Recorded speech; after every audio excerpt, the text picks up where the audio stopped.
एक बार फिर से आप सभी का स्वागत है हमारी क्लास में, जिसका नाम है power house of physical education concept. तो हम लोग यहाँ पर एक नया बैच चला रहे हैं जिसका एलटी ग्रेड और यूपी टीजीटी की तैयारी इसमें कराएंगे। और हमारा मेन कॉन्सेप्ट है, बाकी सारी चीज़ें आपको पता है। हमारा मेन कॉन्सेप्ट है कि थ्योरी आपको पहले मैं पढ़ाऊंगा बहुत अच्छे से, और चीज़ों को बहुत बढ़िया थ्योरी को समझाने के बाद, कीवर्ड्स बताने के बाद, उसी टॉपिक से रिलेटेड आपको कुछ क्वेश्चंस कराऊंगा। और वो सारे क्वेश्चंस लगभग आपके एकदम न्यू पैटर्न पर डिपेंड होंगे। कोई भी क्वेश्चंस आपको जल्दी लगभग 70% हमारे क्वेश्चंस होंगे वो एकदम न्यू क्वेश्चंस हैं। कोई भी क्वेश्चंस आपको जल्दी रिपीटेड नहीं मिलेगा, ऐसा हमारा प्रयास है। हम लोग सुपर 60 का एक बैच चला रहे हैं, ठीक है। तो जो सुपर 60 का हम लोग बैच चला रहे हैं उसमें हम आपको शारीरिक शिक्षा के लिए तैयारी कराएंगे। इसमें हम प्री और मेंस दोनों की तैयारी कराएंगे, ठीक है। जीके और जीएस बैच भी चलेगा प्री के साथ, तो आप जल्दी से जुड़ जाए। लास्ट 1 या 2 दिन और बचा हुआ है आज, इसके बाद हम लोग सिर्फ और सिर्फ पेड क्लासेस में ही ज़्यादातर ये चीज़ें चलेंगी, ठीक है। तो अंतिम मौका दे रहे हैं, इसके बाद हमारे पास कोई भी मौका नहीं होगा। बीच बीच में मैं आपको आता रहूँगा, और बाकी जो चीज़ें हैं वो हमारी फ्री वाली क्लासेस चलती रहेंगी। तो चलते हैं, हम लोग स्टार्ट करते हैं। ये हमारी बुक से आप सभी जानते हैं, शारीरिक शिक्षा का अंतिम ब्रह्मास्त्र। अगर नहीं जानता है वो जान ले, और बहुत अच्छे तरीके से ये बुक इस समय मार्केट में है। एक बार जान लीजिए कि अगर आप नहीं जानते इस बुक के बारे में, इसका मतलब कि आप फिजिकल एजुकेशन की प्रिपरेशन में बहुत पीछे हैं, ठीक है। ऐसा मैं इसलिए कह रहा हूँ कि जितने भी कॉम्पिटिटिव नेचर के बच्चे हैं और जितने भी कॉम्पिटिशन में आगे हैं, बहुत तेजी से कॉम्पिटिशन की तैयारी करते हैं जो बच्चे, उन सबको ये बुक के बारे में पता है। मुझे इसकी जरूरत नहीं है इंट्रोडक्शन देने की। आगे बढ़ करेंगे। आज हम लोगों का जो शुरू होगा दैट इज मस्कुलर सिस्टम, ठीक है। तो हम लोग आज मस्कुलर सिस्टम की बात करते हैं, और मस्कुलर सिस्टम को आज हम लोग पूरा थ्योरी के थ्रू समझेंगे कि क्या होता है मस्कुलर सिस्टम और कैसे इसको हम लोग इसको किया जाए। तो सबसे पहले बता दूं आपके कि a type of tissue composed of, तो ये क्या होता है, मस्कुलर सिस्टम एक प्रकार से टिश्यू का बना होता है। किसका है? एक प्रकार से टिश्यू का बना होता है। जो, और कैसे टिश्यू का? ऐसे टिश्यू का जिस टिश्यू के अंदर संकुचनशील कोशिकाओं, जिसमें अंदर क्या होता है, एक क्षमता होती है इस टिश्यू के अंदर जो कि संकुचनशील यानी कि कॉन्ट्रैक्ट कर सकते हैं, ठीक है। ऐसे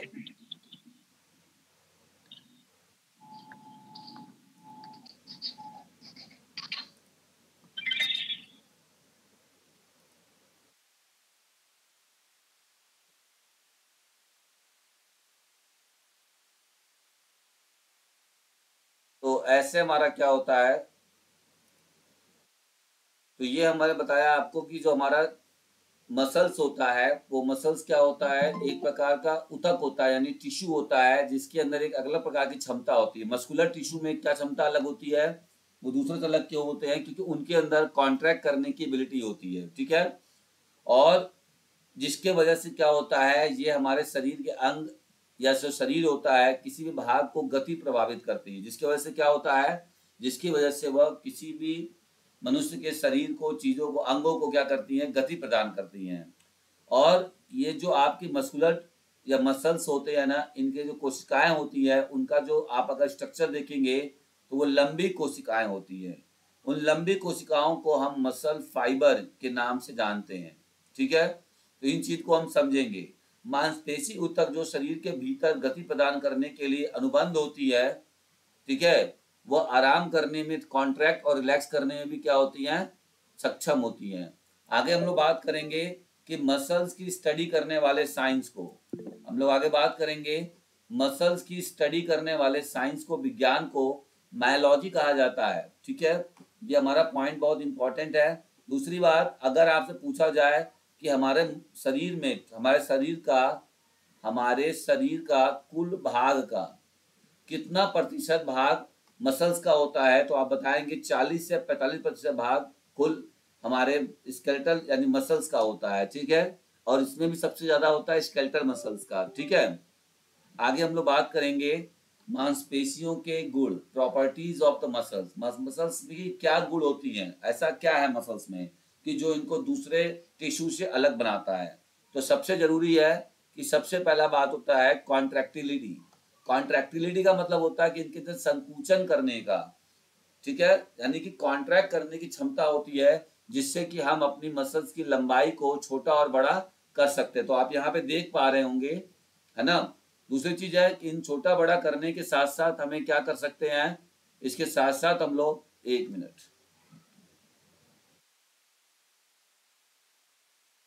तो इसके साथ साथ हम लोग क्या कर सकते हैं, इसके साथ साथ हम लोग, एक चीज हम लोग का अच्छा होता है, जैसे ही हमारा मसल छोटा बड़ा होगा तो हमारे शरीर के उस अंग में हम गति गति उत्पन्न कर सकते हैं। क्या कर सकते हैं, वहां पे हम गति उत्पन्न कर सकते हैं। दूसरा होता है एक्साइटेबिलिटी। इसकी मसल्स की जो प्रॉपर्टीज होती है उसमें एक फंक्शन होता है जो एक्साइटमेंट लाता है, जिसके वजह से क्या होता है, हमारा बॉडी का कोई भी हिस्सा क्या करता है, एक्साइट होकर मूवमेंट करना शुरू करता है।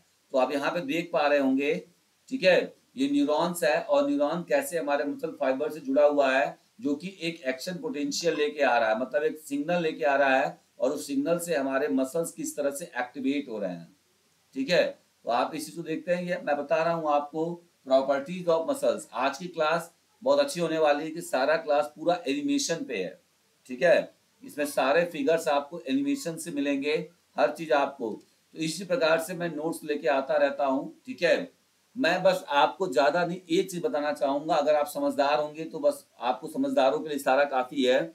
बस मेरे पास थोड़ा सा टाइम का इशू रहता है, ठीक है, और दूसरी बात, मेरे पास टेक्निकल टीम, या मैं प्रोफेशनली इस काम को नहीं करता हूं। अगर मैं प्रोफेशनली इस काम को करूं, ठीक है, तो एक बात जान लीजिए कि फिजिकल एजुकेशन में फिर कोई भी आपको इस तरह से नहीं करा पाएगा। मैं प्रोफेशनल तौर पे इस काम को नहीं कर पाता हूं, जिसके वजह से मेरा बहुत ज्यादा एडवर्टीजमेंट, प्रचार प्रसार और चीजें नहीं हो पाती हैं।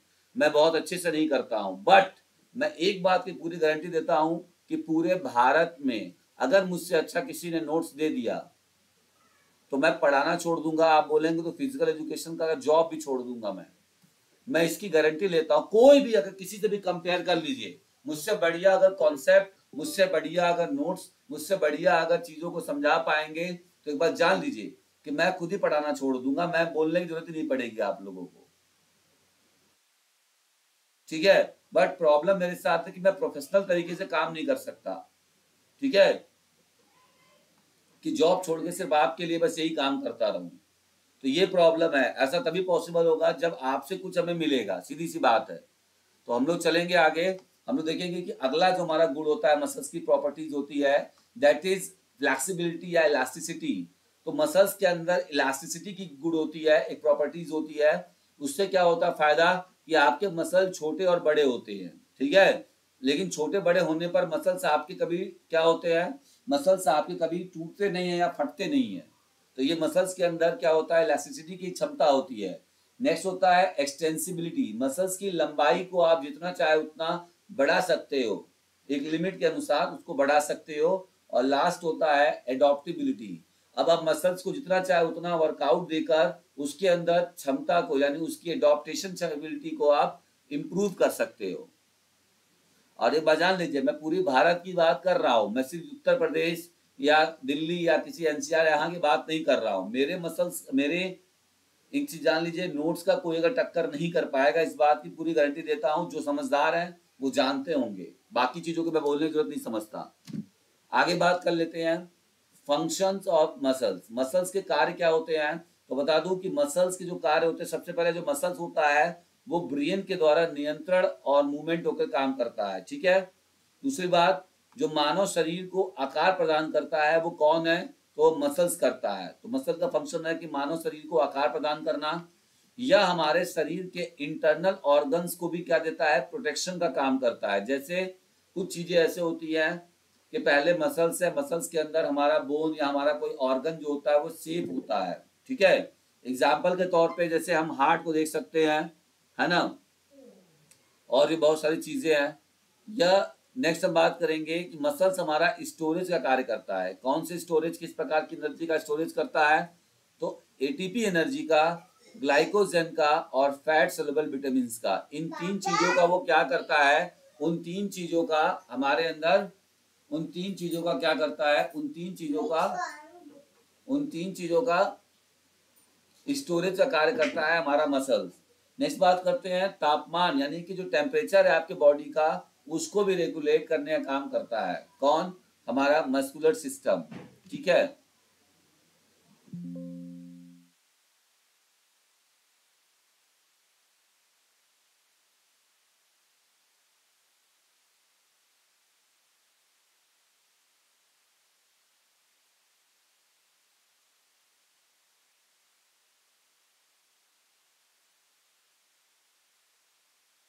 आगे बढ़ते हैं हम लोग।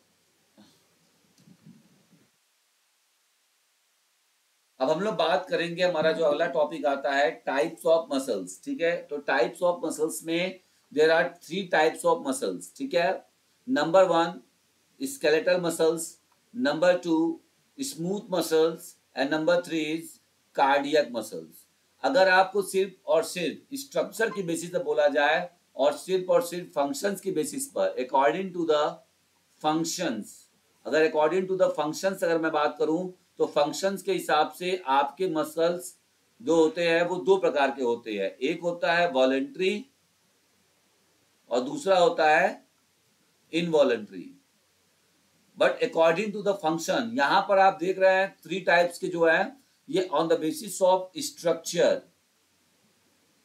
ठीक है, और फंक्शन के हिसाब से कभी पूछेगा तो ये बात को ध्यान रखिएगा, कार्य के हिसाब से 2 प्रकार का होता है। वॉलेंट्री मतलब जो हमारी इच्छा के अनुसार कार्य करने वाले मसल्स, इनवॉलेंट्री मतलब ये हमारी इच्छा से कार्य करने वाले मसल्स। ठीक है, अब वॉलेंट्री के अंदर क्या आता है, तो वॉलेंट्री के अंदर आता है आपका सिर्फ और सिर्फ स्केलेटल मसल्स। ठीक है, और इनवॉलेंट्री के अंदर 2 मसल्स कैटेगरी आते हैं, एक आता है आपका स्मूथ मसल्स और दूसरा आपका क्या आ जाता है, कार्डियक मसल्स। बट अगर हम इससे बात करेंगे अकॉर्डिंग टू द स्ट्रक्चर तो वहां पर 3 प्रकार के मसल्स होते हैं। कभी कभी क्वेश्चंस को ध्यान से पढ़िएगा, अगर पूछा जाए कि अकॉर्डिंग टू द फंक्शंस, बहुत से कम ऐसे लोग होंगे जो इस बात को जानते होंगे कि स्ट्रक्चर से अलग होता है और फंक्शन के अकॉर्डिंग अलग होता है। ठीक है, इस चीज को आपको जानना बहुत जरूरी है। ठीक है, तो अब हमको समझना है, आगे हम देखते हैं क्या। सबसे पहले देखिए हमारा जो स्केलेटल मसल्स होता है, हम सारे मसल्स को देखेंगे। उस स्केलेटल मसल्स के अंदर जो मसल्स हमारे स्केलेटल सिस्टम से अटैच होता है या जो बोन से अटैच होता है, उनको हम क्या कहते हैं, उनको हम कहते हैं स्केलेटल मसल्स, और जो हमारे इच्छा के अनुसार काम कर सकते हैं। ठीक है, इसको हम लोग स्ट्रिएटेड मसल्स भी कहते हैं। समझ में आई बात। दूसरा हमारा होता है स्मूथ मसल्स, तो जो भी आपके इनवॉलेंट्री ऑर्गन्स हैं जो आपकी इच्छा के अनुसार कार्य नहीं करते हैं, जो ऑर्गन्स ऐसे मसल्स ऐसे टिश्यू से बनाए जाते हैं, जैसे आपके क्या हो गए, जैसे आपके स्टमक हो गया, क्या हो गया, जैसे कि स्टमक हो गया, उसके बाद आपका क्या हो गया, इंटेस्टाइन हो गया, है ना। ये सब चीजें जो है जो आपकी इच्छा के अनुसार कार्य नहीं करते, वो अपने हिसाब से कार्य करते हैं, तो उन मसल्स को हम लोग किस कैटेगरी में रखते हैं, स्मूथ मसल्स कहते हैं, जिनको नॉन स्ट्रिएटेड मसल्स के नाम से जाना जाता है। तीसरा जो होता है वो होता है कार्डियक मसल्स। ये सिर्फ और सिर्फ ऐसा स्पेशल टाइप के जो मसल्स के टिश्यू होते हैं वो हमारे हार्ट पे पाए जाते हैं। ठीक है, कहाँ पाए जाते हैं, सिर्फ हार्ट पे पाए जाते हैं। ठीक, तो अब हम लोग बात करेंगे कि इन मसल्स की स्ट्रक्चर अगर हम लोग देखेंगे तो इनके जो सेल होते हैं, इनके जो सेल यानी जो कोशिकाएं होते हैं, उन कोशिकाओं में न्यूक्लियस का मात्रा या कितने न्यूक्लियस होते हैं एक सेल में, तो यहाँ पर मल्टी न्यूक्लियस होते हैं, बहुत ज्यादा होते हैं। जब आप स्मूथ मसल्स की बात करते हैं तो वहां पे सिंगल न्यूक्लियस होता है। आप यहाँ देख सकते हैं इस तरीके से, देखिए सेल कोशिका है आपके स्मूथ मसल्स का। ठीक है, इसके बाद 1 और 2 न्यूक्लियस होते हैं किसके मसल सेल में, ये आपके कार्डियक मसल्स वाले में। ठीक है, तो बहुत अच्छे से आपको प्रिपरेशन करना है ताकि एग्जाम जो भी आप यूपीटीजीटी देने जा रहे हैं और जो भी आप यूपीएलटी देने जा रहे हैं, एक बार जान लीजिए कि आपको नए प्रकार के क्वेश्चंस इस बार अप्रॉक्स 50% देखने को मिलेगा। अगर आप लोग भ्रम में जी रहे हैं तो अच्छी बात है, करिए, मुझे उससे कोई दिक्कत नहीं है, आप अपना समय बर्बाद कर रहे हैं। ठीक है, आगे बढ़ेंगे हम लोग। यह मसल्स बोन से जुड़ा होता है। ठीक है, तो ये मैंने बताया अभी आपको। और ये क्या होता है, stomach, vessel wall of respiratory tract, intestine, इनकी दीवारों पर पाया जाता है स्मूथ मसल्स। और जो हृदय की दीवार पर होते हैं, कौन अपना माइक खोला है भैया, माइक बंद करो।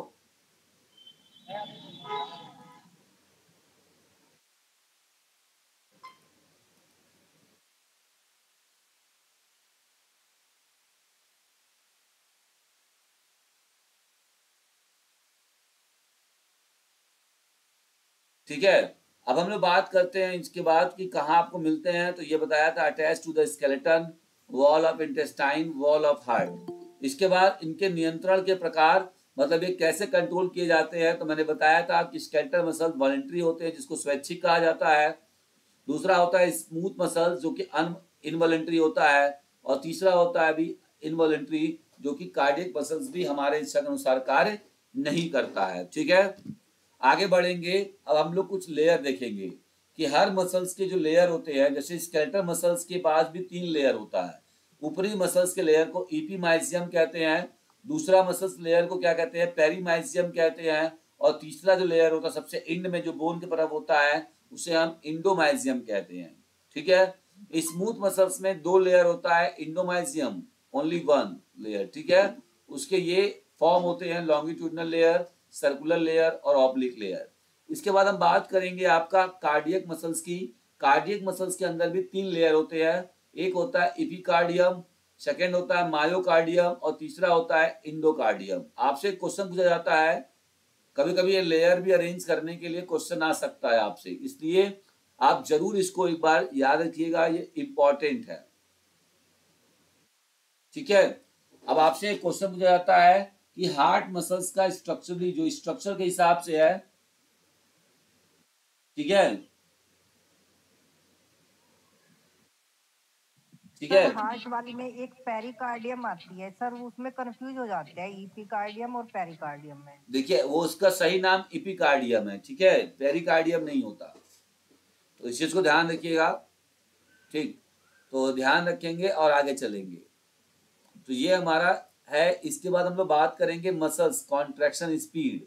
अगर हम स्केलेटल मसल्स की कॉन्ट्रैक्शन स्पीड को देखेंगे in comparison of the smooth muscles and cardiac muscles, तो ये सबसे तेज होता है तीनों मसल्स की कैटेगरी में, बहुत तेज कॉन्ट्रैक्ट करता है। क्योंकि इसके अभी हम लोग आगे पढ़ेंगे कि ऐसा क्यों करता है।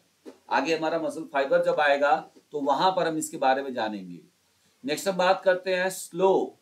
ये बहुत धीमे काम करता है, कौन, स्मूथ मसल्स अपने हिसाब से काम करता है, और हार्ड मसल्स भी अपनी पेस पे काम करता है। ठीक है, इसके बाद हम एक बात और कर सकते हैं, आपसे एक बात और आपको बता दें, नेचर ऑफ कंट्रोल। अगर हम स्मूथ मसल्स की बात करते हैं तो सॉरी स्केलेटल मसल्स की बात करते हैं, तो स्केलेटल मसल्स आपका सोमैटिक नर्वस सिस्टम के थ्रू कंट्रोल या नियंत्रण किया जाता है।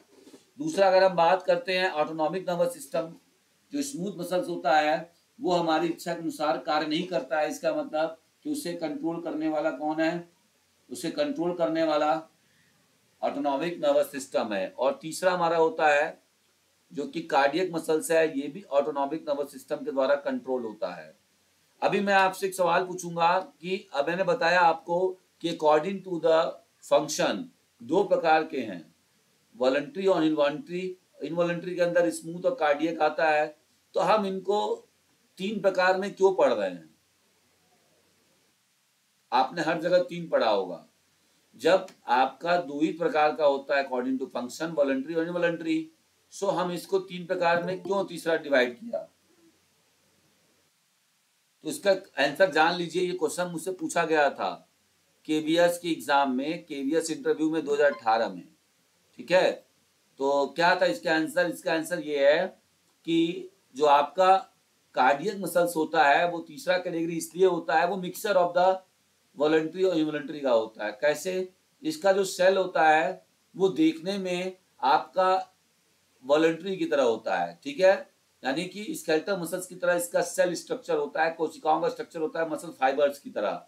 बट ये जो अकॉर्डिंग टू द फंक्शंस होते हैं वो काम करते हैं इनवॉलंटरी की तरह। सो दैट्स वाई ये दोनों का मिक्सर होता है, इसीलिए इसको एक अलग कैटेगरी बनाई गई थी, कार्डियक मसल्स। कुछ लोग क्या बोले, हाँ इसमें क्वेश्चन आएगा अभी तो how many types of muscle, तो कितने 2 या 3 बताएंगे। 3 3 ना। जो अगर फंक्शन लिख कर आएगा तब आपको 2 करना है। बाकी आप हर जगह पे आप सिंपली, क्योंकि 3 ही माना जाता है, स्ट्रक्चर के अकॉर्डिंग ही बताया गया है, नॉर्मल 99% लोग यही यूज करते हैं, तो 3 आपको बताने हैं। आगे बात करेंगे हम लोग। तो मसल्स को हम लोगों ने देख लिया, जो बहुत ज्यादा आपको जरूरत नहीं था, जितना जानने की जरूरत था मैंने उतना बता दिया आप लोगों को। अब यहाँ पे हम लोग मसल्स के निकनेम को याद करना बहुत जरूरी है। अगर आप एग्जाम देने जा रहे हो और आप मसल्स के नाम नहीं जानते हो, स्ट्रक्चर लोकेशन नहीं जानते हो, तो एक बात जान लो कि आप एग्जाम में बहुत पीछे हो जाओगे फिजिकल एजुकेशन में। तो लोकेशन के हिसाब से आपको मसल्स के नेम आने चाहिए, ठीक है। नहीं आता है तो आप इसको याद करिए, चार्ट बना के जैसे चाहे वैसे इसको याद करिए, ठीक है। ये बहुत जरूरी है याद करना, ठीक।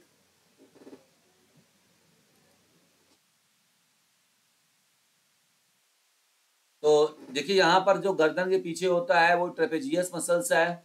इसके बाद डेल्टोइड मसल्स होता है, पेक्टोरियस मेजर जो चेस्ट मसल। नॉर्मल आपको कम से कम 30 मसल्स के नाम आपको आना चाहिए। अगर आप 30 मसल्स के नाम विथ लोकेशन के हिसाब से, उनके फंक्शन के हिसाब से नहीं जानते हैं, तो फिजिकल एजुकेशन में एग्जाम में आपका 1 नंबर कट सकता है। इस बात को आप जान लीजिएगा, 1 नंबर आपका कटेगा। आपको जानना है, ये जो मैंने बताया है ये तो एकदम नॉर्मल मसल्स है, इन नॉर्मल मसल्स को आपको जानना ही पड़ेगा, ठीक है। एकदम 100% आपको इनका नाम याद होना चाहिए विथ लोकेशन, ठीक है। तो देखिए हमारे काफ मसल्स को गैस्ट्रोनीमियस मसल्स कहते हैं। आगे के जो फ्रंट ऑफ थाई है वो क्वाड्रिसेप मसल्स होता है। पीछे के जो होते हैं वो हैमस्ट्रिंग मसल्स होता है। अगर आप ये नहीं जानते हैं तो बहुत ही पीछे आप अभी तैयारी से, इस बात को याद रखिएगा। ये मैं यहाँ याद नहीं करवाऊंगा आपको, बट मैंने यहाँ पर आपको बता दिया है कि ये इंपॉर्टेंट है, वेरी वेरी इंपॉर्टेंट है। इसी आपको बताऊं कि अभी हम लोग जब पेड क्लासेस स्टार्ट करेंगे हम लोग, तो इनसे भी कहीं ज्यादा चीजों को और अच्छे से समझेंगे, ठीक है। ये यहाँ पर आपका चला रहा हूं मैं, हालांकि दोनों ही आपका सही है, फ्री वाला भी और पेड वाला भी, बट थोड़ा सा अंतर ये होगा कि फ्री वाले में जब अकॉर्डिंग टू मेरे पास जब टाइम होगा मैं उस हिसाब से इसका शेड्यूल लगाऊंगा और उस हिसाब से क्लास लूंगा। और पेड वाले में सारा चीज आपको एक स्ट्रक्चर और एक टाइम टेबल के हिसाब से सारा चीज मिलेगा। उसमें सारा बता रहेगा आपको किस डेट पे कौन सा वीडियो या कौन सा कोर्स आपको पढ़ना है। मैं पहले ही आपको टाइम टेबल बता दूंगा, ठीक है। तो वो चीज आपका स्ट्रक्चर में हो जाएगा, आपको सारी चीजें उसमें ज्यादा अच्छा मिलेंगी। लास्ट 1 दिन बचा हुआ है, 1 या 2 दिन, अधिक से अधिक संख्या में आप आ जाइए तो क्लासेस शुरू हो जाएंगी। अगर आप इंतजार नहीं कर सकते हमारा कि नहीं सर हमको डेली पढ़ना है, तो आप वहां पे बहुत जरूरी है, आप आइए। आगे बात करेंगे मसल्स नेम और उनके निकनेम क्या होता है। तो लेटिसमस डॉर्सी मसल्स को हम लोग रोप क्लाइंबिंग मसल्स के नाम से जानते हैं। जितना भी मैं मसल्स के बारे में बता रहा हूं अब तक, जितना भी मैंने बताया है, ये वेरी वेरी इंपॉर्टेंट है। इसी से ही क्वेश्चंस आपके सामने आएंगे एग्जाम में। आप देख लीजिएगा 1 नंबर यहाँ से पक्का है मस्कुलर सिस्टम से आपका, ठीक है। तो लेटिसमस डॉर्सी को हम क्या कहते हैं, रोप क्लाइंबिंग मसल्स और रोविंग मसल्स भी कहते हैं। रोप क्लाइंबिंग मतलब कि रस्सी चढ़ने वाले मसल्स होते हैं latissimus dorsi muscles. Rowing muscles, rowing का मतलब होता है जो नाव आपने देखा होगा चलाने वाले होते हैं, उनको भी rowing muscles, latissimus dorsi muscles को सबसे ज्यादा इफेक्ट पड़ता है। ऐसा क्यों बोला जाता है इसका निकनेम, बिकॉज ऑफ कि जब आप ये वाला कोई एक्सरसाइज करते हो, जैसे आपने रोप क्लाइंबिंग किया, आपने रोविंग किया, रोविंग मतलब आपने नाव इस तरह से चलाया, तो उस टाइम पे मेजर तौर पे 98% यानी 90 से लेकर 98% तक उन मसल्स का इन्वॉल्वमेंट सबसे ज्यादा होता है, ये देखा गया है। दैट्स वाई इस तरह की प्रॉब्लम है, मतलब इस तरह से इनको निकनेम के नाम पर उनको नाम रख दिया गया है, ठीक है। Deltoid muscles, that is a call lifter muscles, ठीक है। लिफ्टर मसल्स होता है डेल्टोइड मसल्स, जो कि लिफ्ट हम जब कोई चीज करते हैं, अप करते हैं, तो वहां पे होता है।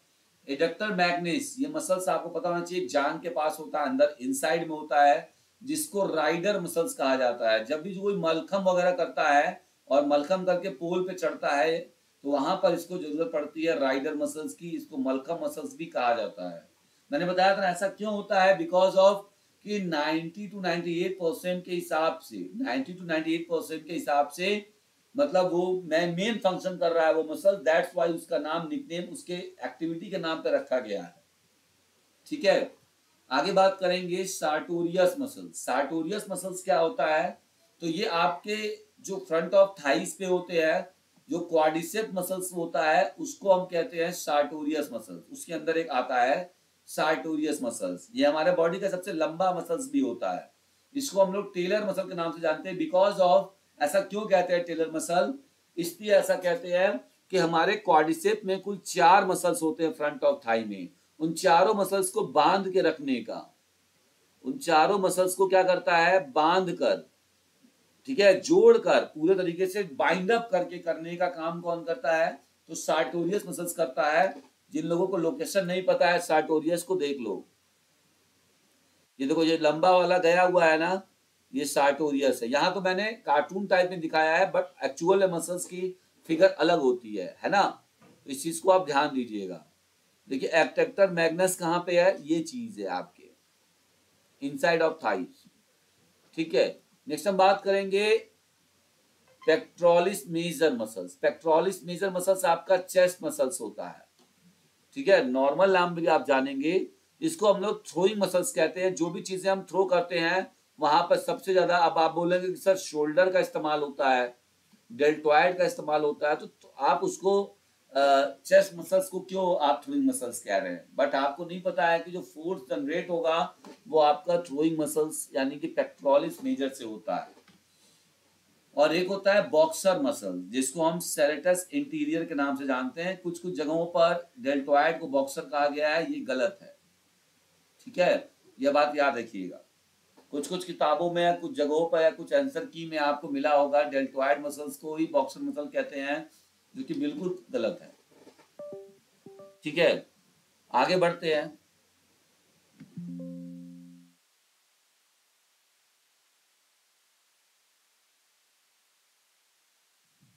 डेल्टॉइड मसल का मुख्य फंक्शन क्या है सर?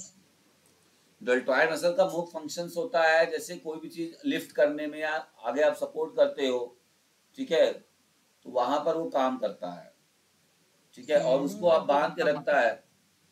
चलिए हम लोग आगे बात करेंगे। आपको जो भी अब पूछना होगा आप ऐसे माइक लेकर आइए, पहले हमारा रेज हैंड करिए, क्योंकि बीच बीच में मैं स्क्रीन देख रहा हूँ। देन हम आपको 5 मिनट का समय देंगे लास्ट में, आपकी जो भी क्वेरीज होगी आप वहां पर आप उसको पूछ सकते हैं, ठीक है। तो ये लास्ट में मैं आपसे क्वेश्चन करूंगा, आप लोग जरूर इसको रहिएगा। नेक्स्ट हम बात करेंगे, अब आगे थोड़ा सा और देख लेते हैं। देखिए हालांकि हमारे टीजीटी में और इसमें ऐसा नहीं है कि मसल्स कॉन्ट्रैक्शन या microscopic of structure of muscles के बारे में पूछा गया हो, बट आज का जो लेवल है उसके हिसाब से आपको इसके बारे में जानना बहुत जरूरी है, ठीक है। तो ये जरूरी इसलिए है कि आपके क्वेश्चंस कहीं से भी आ सकते हैं, अगर आपको अच्छे से नॉलेज होगा तो आप जरूर इसको कर सकते हैं। तो हम लोग बात करते हैं सबसे पहले आपका माइक्रोस्कोपिक, यानी जब हम स्केलेटल मसल्स को माइक्रोस्कोप से देखेंगे तो हमको पता चलेगा कि स्केलेटल मसल्स जो कि एक मसल फाइबर्स के बंडल से बना होता है, जिसको हम कहते हैं फेसिकुलाई। देखिए ये आपका मसल्स है, ये बोन है, और यहाँ पर ये आपका मसल्स है, ठीक है। अब फेसिकुलाई क्या होता है, प्रत्येक यानी कि each fasciculi composed of bundle of muscle fibre. तो अब देखिए यहाँ से जब हम एक बंडल को निकालते हैं तो ये हमारा क्या बनता है, ये हमारा बनता है मसल फाइबर। अब एक मसल फाइबर्स के अंदर कई सारे होते हैं बंडल्स ऑफ, क्या होते हैं, मायोफिब्रिल्स, और एक मायोफिब्रिल्स के अंदर क्या होता है, कई सारे होते हैं मायोफिलामेंट, ठीक है। अभी आपको ये चीजें नहीं समझ में आएंगी, आगे हम लोग इसको समझेंगे बहुत अच्छे से वीडियो के माफी। देखिए तो हमारी क्लास में ये चीजें आपको देखिए बताई गई कि एक पूरा हमारा ये मसल्स होता है और स्केलेटल मसल्स ये पूरा आपका है,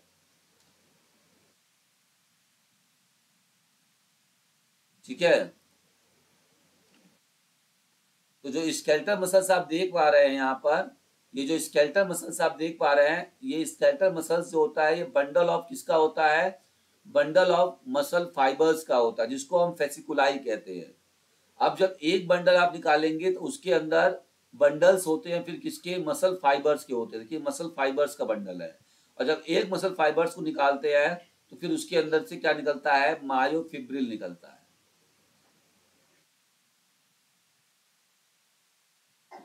ठीक है। तो ये चीज आप देख सकते हैं। ठीक है, आगे बढ़ेंगे हम लोग।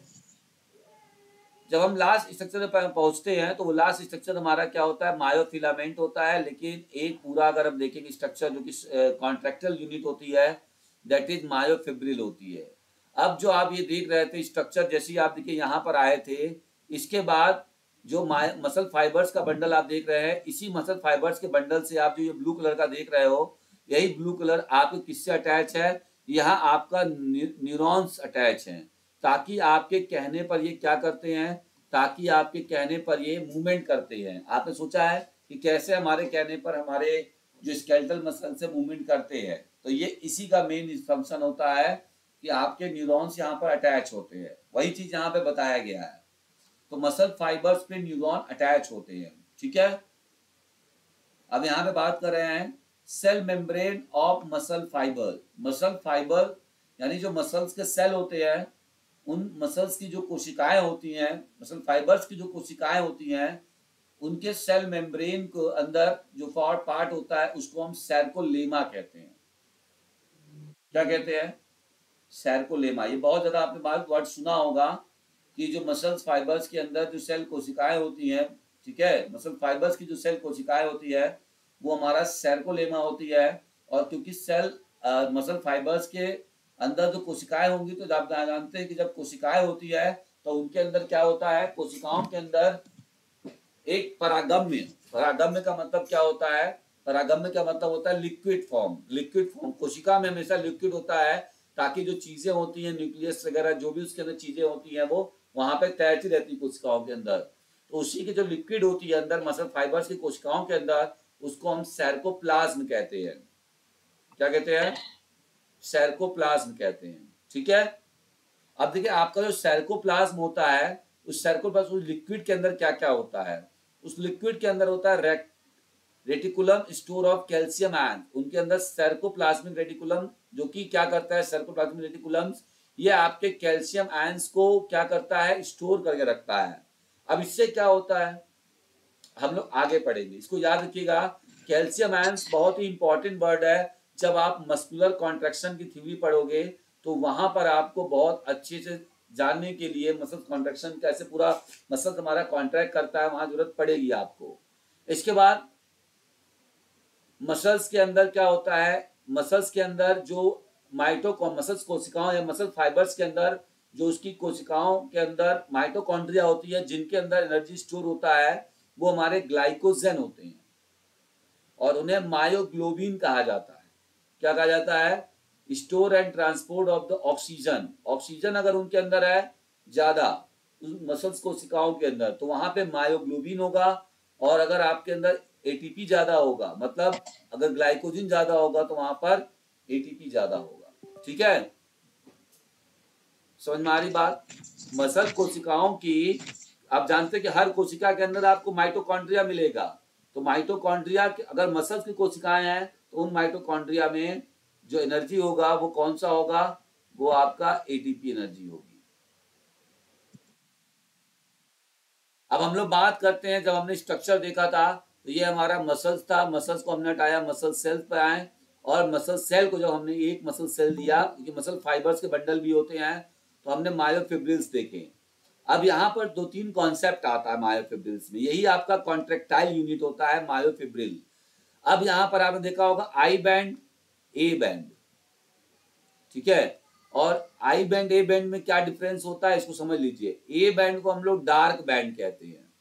डार्क बैंड क्यों कहते हैं, क्योंकि इसमें क्या होता है, आप समझिएगा ध्यान से। इसमें यह होता है कि जब आपका यानी आपके मायोफिब्रिल में एक्टिन भी होता है फिलामेंट, और मायोसिन फिलामेंट होता है। जो प्रोटीन होती है मसल्स फाइबर के अंदर, वो दो प्रकार की होती है, एक्टिन और मायोसिन। तो जब आपका एक्टिन और मायोसिन दोनों होगा, तो आपके जो आपके बैंड मतलब आपके मायोफिब्रिल, ये जो मायोफिब्रिल्स हैं, इनके अंदर जो चीजें दिखेंगी वो डार्क दिखती हैं। तो जहां पर आपका क्या हो रहा है, देखिए जहां पर आपका, देखिए जहां पर आपका ये दिखेगा, देखिए ये यहां पर आपका एक्टिन है, आप समझिएगा ध्यान से। यहां पर आपका क्या है, मायोसिन है। ठीक है। अब देखिए यहाँ मायोसिन, फिर सॉरी एक्टिन और फिर मायोसिन, फिर एक्टिन, फिर मायोसिन, फिर एक्टिन। तो यहाँ पर जब सारे एक साथ प्रेजेंट होंगे तो ये जो बैंड इतना दूर का जो एरिया होगा वो दिखने में इस तरह का दिखेगा, डार्क टाइप का। तो इसको हम क्या कहेंगे, डार्क बैंड। और डार्क बैंड को हम ए बैंड के नाम से जानते हैं। यानी कि उस टाइम पे क्या होगा, आपका एक ही लाइन में एक्टिन और मायोसिन दोनों एक ही जगह पर प्रेजेंट होंगे। समझ में आ रही बात, एक ही लाइन में होगा, ठीक है। और जब सिर्फ और सिर्फ देखिए इधर वाला जब हम पोर्शन देख रहे हैं, ये वाला हम जब पोर्शन देख रहे हैं, तो यहां देखिएगा आपकी ये जो आपका पोर्शन है, ये पोर्शन आपका क्या हो रहा है, इसमें कहीं भी आपको मायोसिन नहीं मिलेगा। तो जब मायोसिन नहीं मिला है, सिर्फ और सिर्फ एक्टिन प्रेजेंट है, तो ये इस पार से इस पार आसानी से लाइट दिखता है।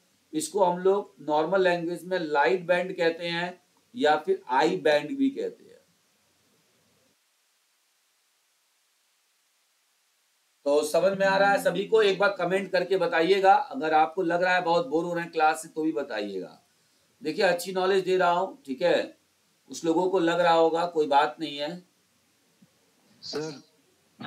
हाँ, आपकी जो भी क्वेरी है आप लास्ट में आइए, आपको मैं सेटिस्फाइड कर दूंगा, डोंट वरी। आगे और कोई बोले, किसी को बोलना नहीं है, आपको मैसेज टाइप करना है अगर कोई दिक्कत है तो।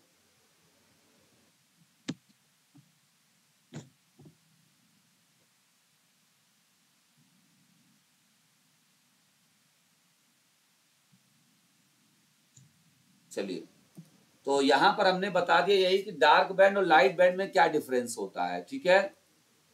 तो आइए देखते हैं डार्क बैंड और लाइट बैंड में क्या। मैंने बताया था कि देखिए जब आपका मायोफिब्रिल के अंदर जब आपका एक ही जगह पर एक्टिन मायोसिन ये सब एक लाइन में है, तो ये एरिया आपका क्या कहलाएगा, ये एरिया आपका डार्क है। क्योंकि इस पार से इस तरफ से इस तरफ देखना आपको ज्यादा दिक्कत होगा, ज्यादा दिखेगा नहीं, अंधेरा दिखेगा, क्योंकि मायोसिन और एक्टिन दोनों एक ही लाइन पर है। तो बस आप मेरे समझिएगा, बहुत अच्छा समझाने का तरीका है ये, बहुत ज्यादा लोगों को समझ में नहीं आता ये चीज। अच्छा, ये एक आपका क्या होता है, यही एक जो चीजें होती, मतलब एक ये जो पूरा सिस्टम होता है, ये पूरा एक अगर देखेंगे, एक फाइबर में से ज्यादा हो सकती है मायोफिलामेंट्स ज्यादा मतलब फिलामेंट जो होता है वो मायोफिलामेंट्स वो ज्यादा होता है। बट आपको एक जब आप देखेंगे तो अब जब आपका ये कॉर्नर साइड जाएंगे तो यहाँ पर जेड टाइप का दिखेगा आपको, इसको जेड लाइन कहते हैं। और बीचों बीच क्या होता है, एम लाइन होता है। तो इस तरह से देखिएगा आप, ये जो देखिए कॉर्नर पे आपको दिख रहा होगा, ये आपका क्या है, ये आपका जेड लाइन है। और जब आपके डार्क बैंड, दो डार्क बैंड और ये इधर देखिए लाइट बैंड, एक ये दो जेड बैंड और दो डार्क बैंड और दो लाइट बैंड का एक पूरा मिलाकर कंपोज होता है, तो इसको क्या कहते हैं, मायोफिब्रिल। और ये बीच वाला सेंटर जो होता है, जो सीधी लाइन से गई हुई है, दोनों आपका जो है वो लाइट बैंड वाला पोर्शन है, उसको हम क्या कहते हैं। देखिए अब यहां भी आपका लाइट बैंड है, ठीक है, तो आप ये चीज कह सकते हैं। आगे बढ़ेंगे हम लोग, यहां से आप पढ़ लीजिएगा कौन सा फिलामेंट क्या होता है ना, जेड डिस्क क्या होता है, सर्कोमेयर क्या है, ये चीजें हम बताएंगे आपको। थोड़ा सा हम बताएंगे आपको कि कैसे क्या चीजें होती हैं, ठीक है, और कैसे हमारा मसल्स कॉन्ट्रैक्ट करता है। तो सबसे पहले इसका तरीका सुन लीजिए। देखिए यहाँ पर जो आपको दिख रहा है, हम लोग आगे इसको देखेंगे स्ट्रक्चर के हिसाब से, ठीक है। तो एक होता है ट्रोपोमायोसिन और एक होता है ट्रोपोनिन, ठीक है। ट्रोपोमायोसिन देखिए ये एक तरीके से जो एक्टिन होता है, ये आपका एक्टिन फिलामेंट बताया गया है। यानी ये जो पतला होता है, जो मोती की माले की तरह आपको दिख रही है, एक्टिन होती है, जिसको हम थिन फिलामेंट के नाम से जानते हैं। दूसरा हमारा होता है ट्रोपोनिन देखिए इस तरीके से इसके ऊपर अटैच होता है। और एक होता है ट्रोपोमायोसिन, देखिए जो इस तरीके से जो स्ट्रक्चर गया हुआ है, ये वाला जो ऊपर नीचे करता है, ठीक है, वो हमारा ट्रोपोमायोसिन होता है। नीचे आप ये वाला हेड देख रहे होंगे, ये हमारा क्या होता है, ये होता है। अब आपका ये जो देखिए, ये आपको जो दिख रहा होता है ब्लू कलर का, ये डंडा आपको जो दिख रहा है, पाइप दिख रहा है, ये होता है मायोसिन, ये होता है thick filament, myosin thick filament, और एक्टिन जो होता है वो आपका थिन फिलामेंट होता है, ठीक है। मसल्स कॉन्ट्रैक्शन में दो थ्योरी है। अब क्या होता है, ये जो आपका हेड होता है, अब इसी में क्या होता है हम लोग आगे पढ़ेंगे और आगे देखेंगे। यहाँ आप देख सकते हैं कि कैसे किस तरीके से हमारा मसल्स कॉन्ट्रैक्ट हो रहा है और कैसे तरीके सिग्नल हमको मिला। सिग्नल मिलने के बाद सबसे पहला स्टेप आप समझिएगा, सिग्नल मिलने के बाद फर्स्ट में क्या होता है, एक्शन पोटेंशियल।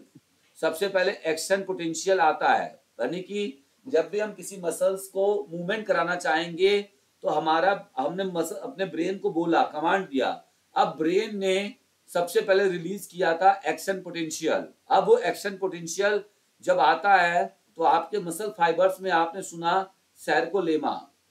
अब वहां पर आपने पढ़ा था कि सैरकोलेमा मसल्स कोशिकाओं के अंदर क्या होता है, कैल्शियम आयंस स्टोर होते हैं। तो वो कैल्शियम आयंस क्या होते हैं, वो कैल्शियम आयंस, जैसे यहां से नर्वस सिस्टम ने कमांड दिया, एक्शन पोटेंशियल यहां पर आया। अब एक्शन पोटेंशियल ने क्या किया, एक्शन पोटेंशियल ने जब एक इलेक्ट्रॉनिक इंपल्स जनरेट किया तो कैल्शियम आयंस को उन्होंने क्या किया, रिलीज किया। अब कैल्शियम आयंस जाएंगे आपके मसल फाइबर्स के अंदर, और वो कैल्शियम आयंस कहाँ जाएंगे, वो कैल्शियम जो आएंगे कैल्शियम आयंस वो ट्रोपोमायोसिन से बैंड हो जाएंगे, मतलब जुड़ जाएंगे ट्रोपोमायोसिन से या ट्रोपोनिन या इससे ट्रोपोनिन से जुड़ते हैं। जुड़ने के बाद उसको नीचे की तरफ पुश करते हैं, ठीक है। आगे देखेंगे हम लोग। देखिए कैल्शियम आयंस आया, कैल्शियम आयंस आने से क्या हो गया, ये देखिए यहाँ पर कैल्शियम आयंस आने से यहाँ आप देख सकते हैं ये जो हरा वाला पोर्शन दिख रहा है ये क्या है, हरा वाला पोर्शन आपका क्या दिख रहा है,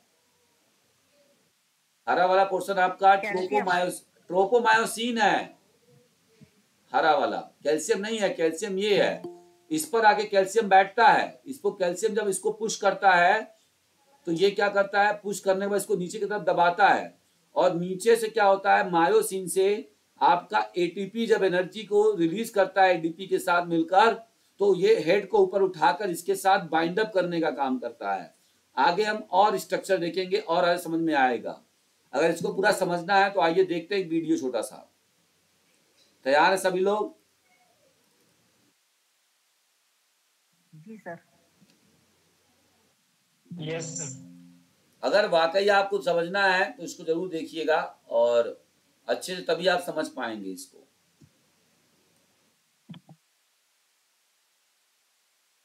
sorry,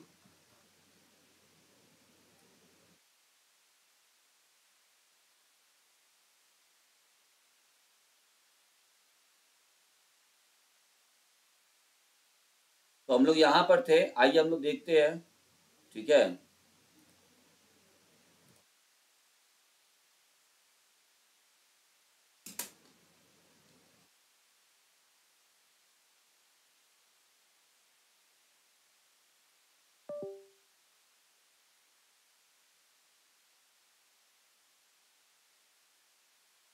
Grammarly helps me get the best grades possible while depleting the least amount of hours of my week.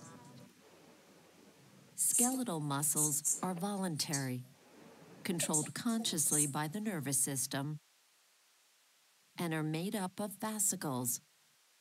ये देखिए बंडल ऑफ फैसिकल्स है। अब इसके अंदर हमारे मसल फाइबर्स की भी बंडल्स होते हैं, ठीक है।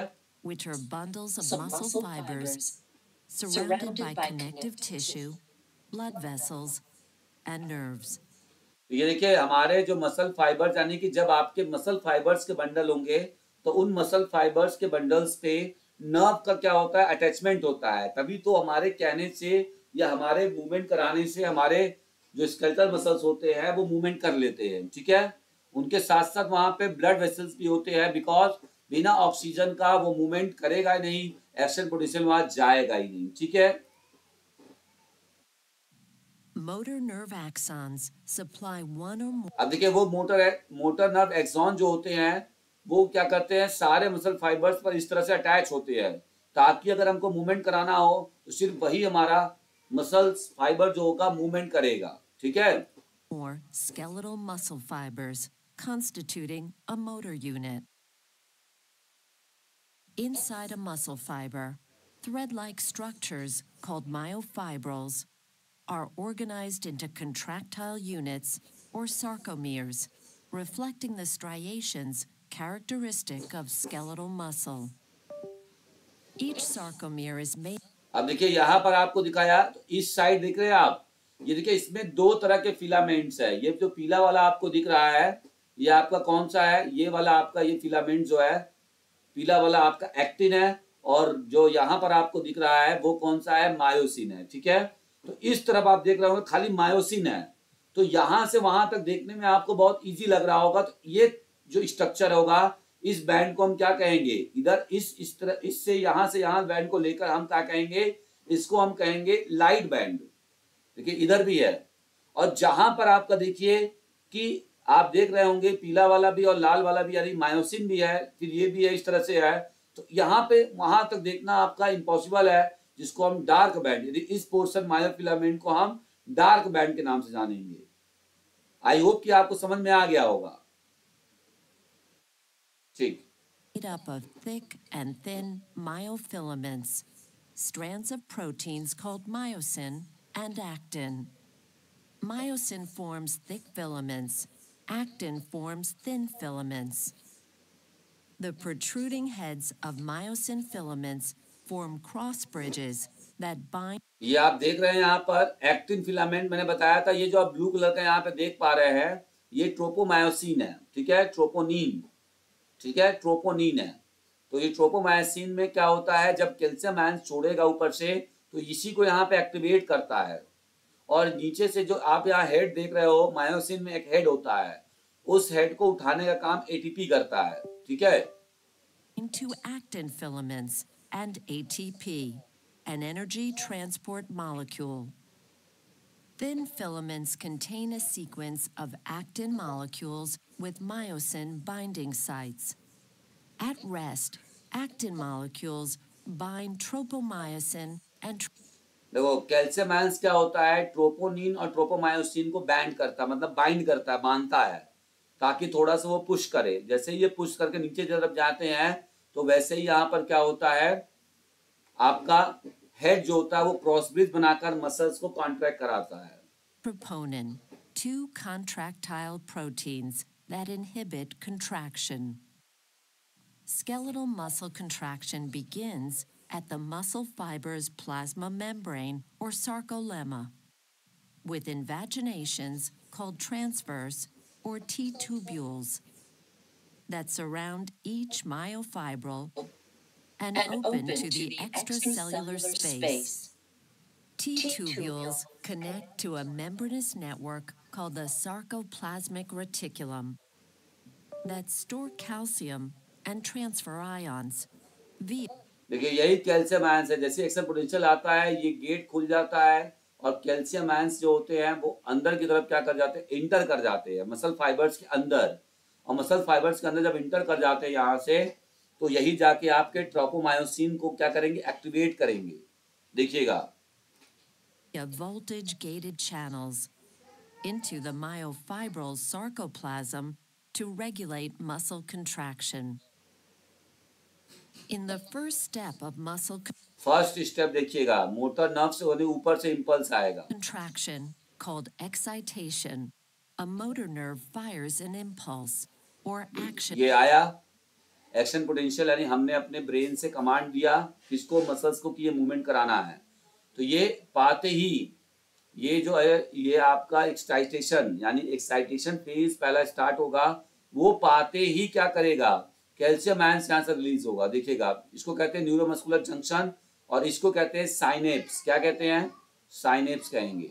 ये सर्कोलेमा कहाँ आ रहा था, मसल फाइबर्स के अंदर। याद रखिएगा, मसल फाइबर्स का जो कोशिका होती है उसको सर्कोलेमा कहते हैं। Potential across the neuromuscular junction, depolarizing the sarcolemma and generating an action potential that spreads through the sarcolemma into the T-tubules and excites the muscle fiber. The second step is coupling, wherein the इसके बाद यहाँ coupling बता रहा है। action potential depolarizes the T-tubules. Channels in the sarcoplasmic reticulum देखिए ये release calcium ions enter calcium किया, into the sarcoplasm. यहाँ कैल्शियम आयंस जा रहा। Along the अब देखिए myofilaments, कैल्शियम आयंस जाकर यहाँ troponin पर binds calcium and ट्रोपोनिन और separates ट्रोपोमायोसिन from पर जाएगी। tropomyosin. In the third step, called contraction, tropomyosin shifts away from actin देखा ट्रोपोमायोसिन ने क्या किया, शिफ्ट कर दिया इन सब चीजों को, ताकि आसानी से ये क्या करे, क्रॉस ब्रिज बना सके, किससे, मायोसिन के हेड से। ठीक है, अगर इससे भी नहीं समझ में आया आज तक जिसको, तो बस समझ लीजिए कि बेकार है। to expose the myosin binding sites, enabling myosin to और जो मायोसिन के हेड को, मायोसिन ऊपर क्यों जाएगा, कैसे जाएगा, जैसे ये तो मान लीजिए इसको पुश कर रहा था थिन फिलामेंट के लिए, कैल्शियम आयन जो आया वो उसको बाइंड करके उसको पुश कर रहा था, लेकिन आप ये बताइए कि जो मायोसिन है वो अपना हेड क्यों उठाएगा, या हेड क्यों हॉस्पिटल जाके क्रॉस ब्रिज बनाएगा, तो वो हेड तब बनाएगा कि वहां पर एटीपी एनर्जी जो थी आपकी, एटीपी एनर्जी कहाँ पे स्टोर थी, मसल्स फाइबर की कोशिका में, माइटोकॉन्ड्रिया में, तो वो एटीपी एनर्जी जाकर वहां पर उससे उसको रिलीज करेगी एटीपी के साथ, देन वो वहां पर मूवमेंट करेगा, वही मूवमेंट से एनर्जी लॉस होती है, तभी आपका एनर्जी लॉस होता है। bind to actin, resulting in the activation of ATP and the cross bridges. Released energy causes the myosin heads to rotate and pull the thin filaments inward, sliding past the thick filaments and shortening the sarcomere. The fourth step of muscle contraction is relaxation, in which calcium ions return to the sarcoplasmic reticulum and break the myosin-actin bonds. The cross bridges disengage and the sarcomere lengthens, resulting in relaxation of the muscle and the end of the contraction.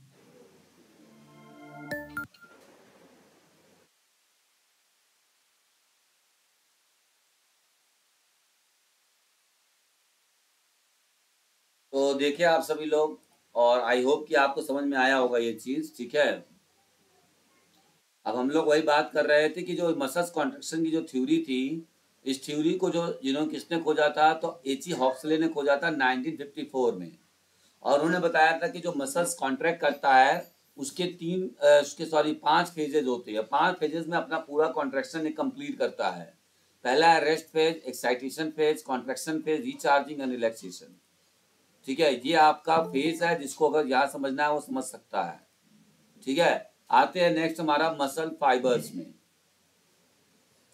सही है, समझ में आ रहा है, नहीं समझ में आ रहा है? कुछ लोग बोर हो रहे हैं, क्योंकि क्वेश्चन लगाने आए होंगे तो उनको लगा होगा कि सर क्वेश्चन लगवाएंगे, लेकिन उनको लग रहा है कि अरे क्या सर, तो कई सारे लोग देखिए छोड़ दिए।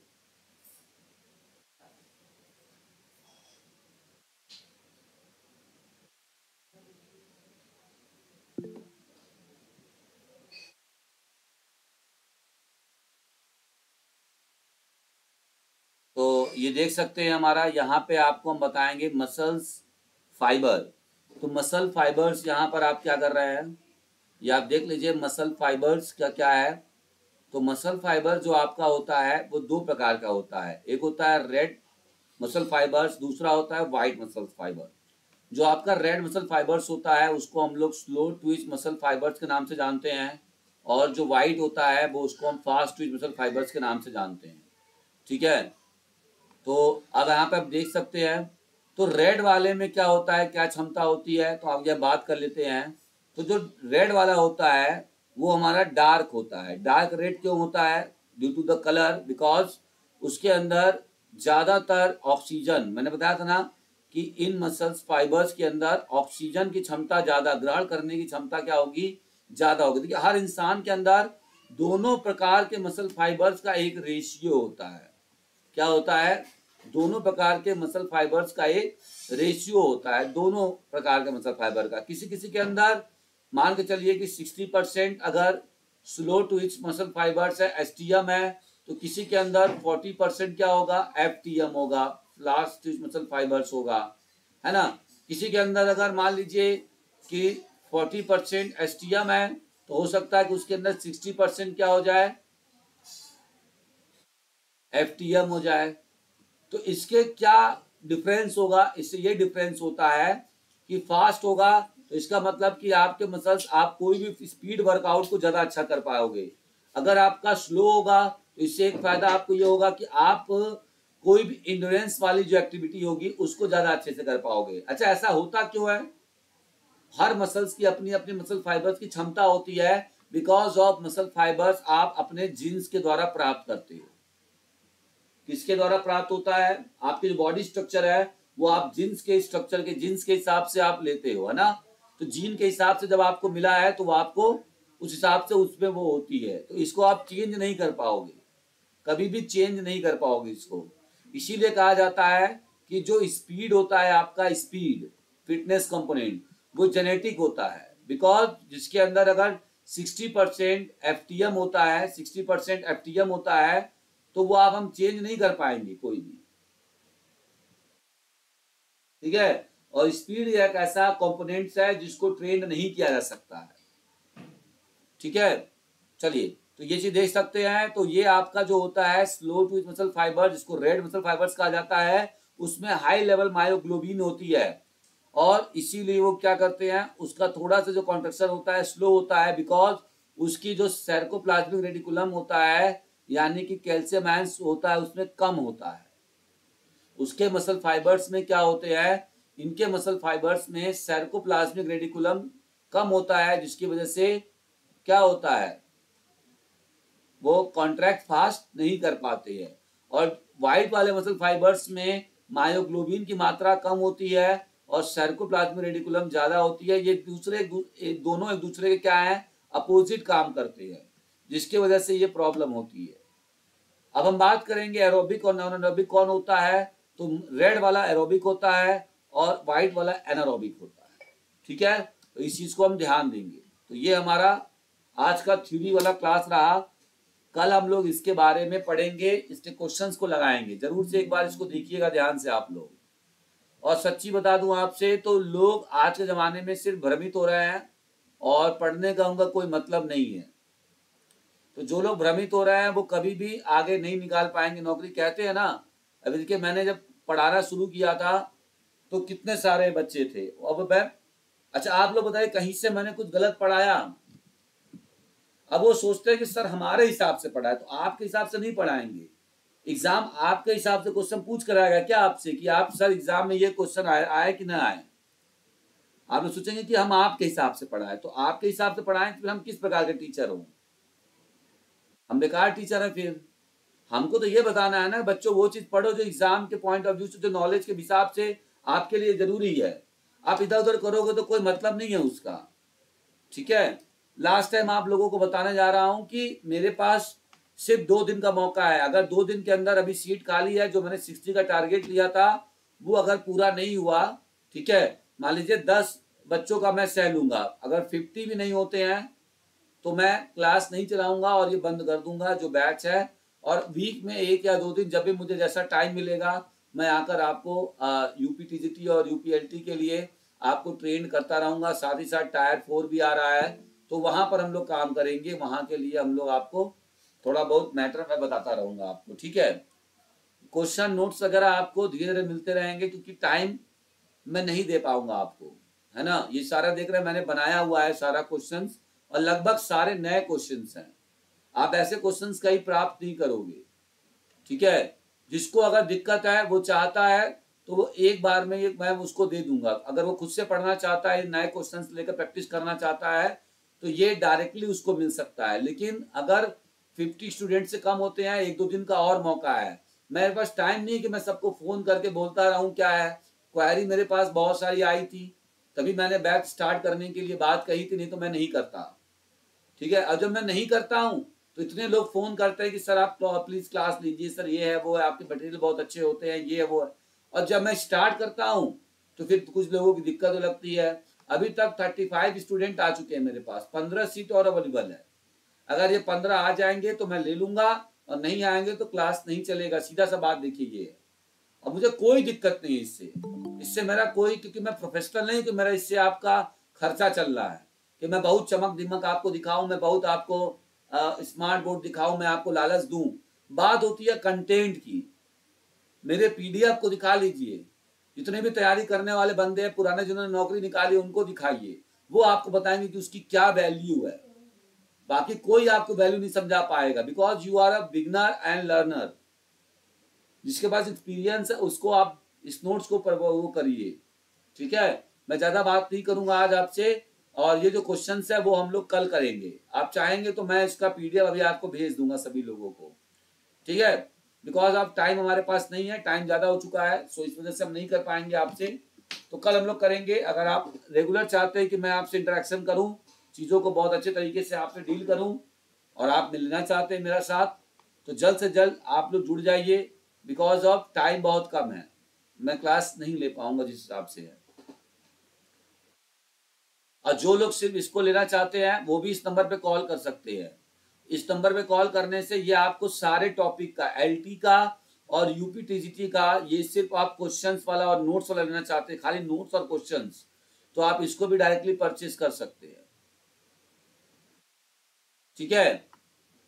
इसको भी डायरेक्टली आप परचेज कर सकते हैं, मुझे कोई दिक्कत नहीं है वहां पे, ठीक है ना। तो बात कर लीजिएगा, जब बैच नहीं चलेगा तो मैं उठा के दे दूंगा सारा मटेरियल, ले लो सब लोग, मुझे क्या पड़ा।